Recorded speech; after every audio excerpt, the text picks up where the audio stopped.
We're going to look at the best practices for holding a class meeting or just a quick check-in with Zoom. So we're going to get started on just how you navigate Zoom with students once you've actually started the meeting. And if you have students in your session, you should not be recording.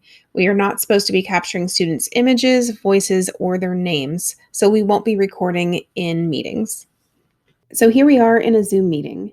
First of all, I just want to point out there's no students already here because we have the settings set so that nobody can join until the host has joined. But I also want to show you that it's not recording, and I know that because it's not showing the recording button up in the left-hand corner. Before starting your Zoom meeting, you might want to think about the things you have control over. What's behind you in your background? Are you in a quiet place? And you also might want to think about the things you don't have control over.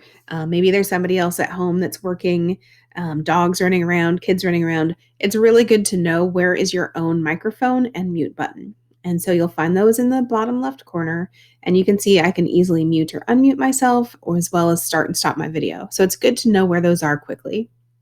There's a lot of ways you can have people join your meeting. You may have already scheduled this and sent the link out, but if it's something that you need to provide somebody in the moment, you can also go to the invite button.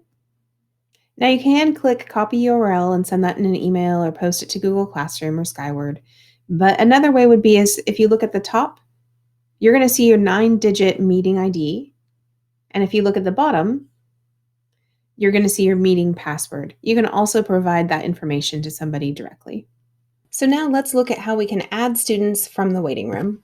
So if I go to Manage Participants, it's going to open up everybody that's in my meeting. These 3 people are waiting, and I just want to make sure that I recognize their names, that they're people actually in my classroom, and I can either admit them all or admit them one at a time.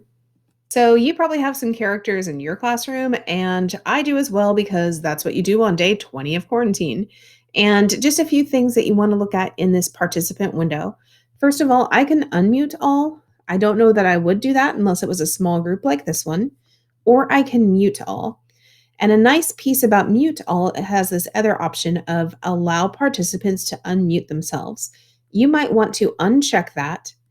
And the reason why is you can have a student raise their hand when they have a question, and students can get to that in their participant window. And then I can unmute, have them ask that question, and then mute again. And then they can lower their own hand or you can lower it for them.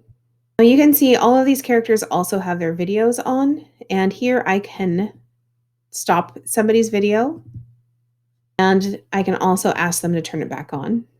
If somebody's having a hard time, you can put them back in the waiting room, and then you can bring them out when you're ready.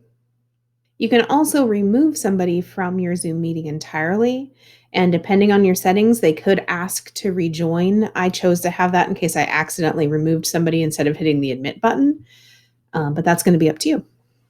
In your settings, if you chose to have the nonverbal section on, that's going to give you all of these extra options besides just the raise hand. So if you click under more, you can see where you can change the option for students to mute or unmute themselves. You can also make it so they cannot change their name, and you can also lock your meeting once you have all of your participants that have joined.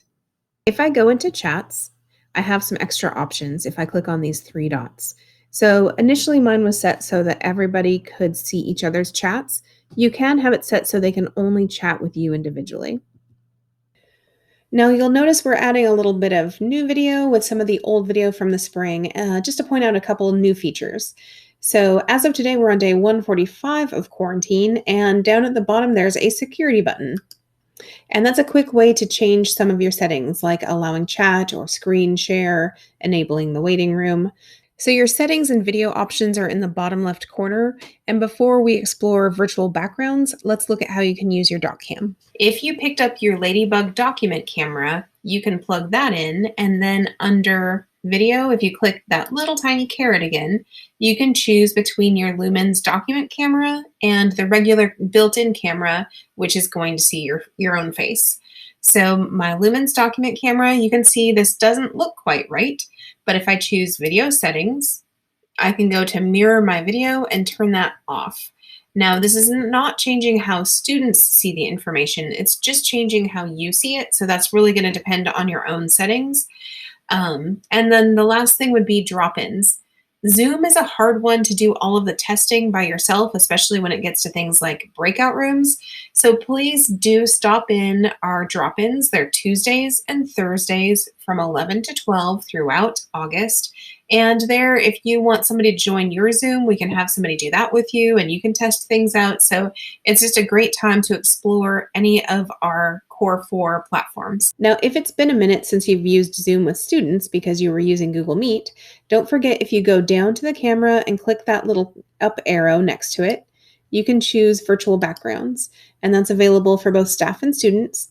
And if you click the plus sign, you'll be able to add more images or videos. And here's where you can choose between them, go back to none. But this is another way to eliminate distractions and really get people focused on learning and building relationships because learning is probably going to be happening more in the videos that you're sending to students, where these online synchronous meetings are really going to be working on building relationships. One more change since spring is there's a 60% uptick in the amount of elective surgery, and some people speculate that that's because we're all staring at ourselves in Zoom. So if you'd like to hide yourself, you can click on the three dots and hide self view, and that way you're not distracted by looking at yourself, and that's a great tip for students as well. So you can always go back and show yourself, but that's another great tip for kids. And if you watched the Jeff Utek video, he also talked about having kids do things that are analog, paper and pencil, and showing that, because that's another way to get students to turn their cameras on and really work on building those relationships. As you start to use this tool with students in the fall, don't forget to take some time and really talk about your expectations with students. How do you want them to use the chat? What's appropriate when they have their camera on? And giving them some practice time on muting themselves, turning the camera off and on, and just getting used to the software itself. Now, if you have great tips on how you do that with students or tips on activities that you do with students in Zoom, please add those to the questions and suggestions sheet, as that's just a way that we can really collaborate and build off of each other. When you're all done with your class meeting or your check-in, go ahead and click End Meeting. And make sure you click End Meeting for all, not just Leave Meeting, or else it's like you're walking out of the classroom and leaving all the students in there instead of making sure everybody is out along with you. Thank you.